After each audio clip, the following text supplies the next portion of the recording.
একজন বর্ষিয়ান পেশেন্ট বলুন বা আমাদের অভিভাবক বলুন, আমরা পেয়েছি 87 ইয়ার্স ওনার বয়স। উনি সুন্দর, আপনি হেঁটেই এসছেন আমাদের এখানে না? হ্যাঁ, হেঁটেই এসছেন। এবং উনি এই দীর্ঘদিন যে শারীরিক সুস্থতা, এর মূলত যেটা ব্যাপার স্যাপার সেটা হচ্ছে থাকছে যে উনি নিয়মিত পরিমিত খাবার খেতেন, সুস্থ যে স্বাভাবিক খাবারগুলো সেগুলো খেতেন, এবং নেশার দিকগুলো সবসময় বর্জন করেছেন। নেশার দিকে যে জিনিসগুলো বর্জন করতেন এবং সেগুলো থেকে অনেক দূরে ছিলেন, এবং তার জন্য এই দীর্ঘজীবন উনি লাভ করেছেন বা মানে চালিয়ে যাচ্ছেন।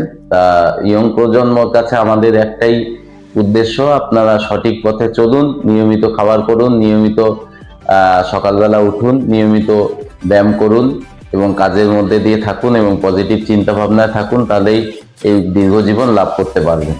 নমস্কার।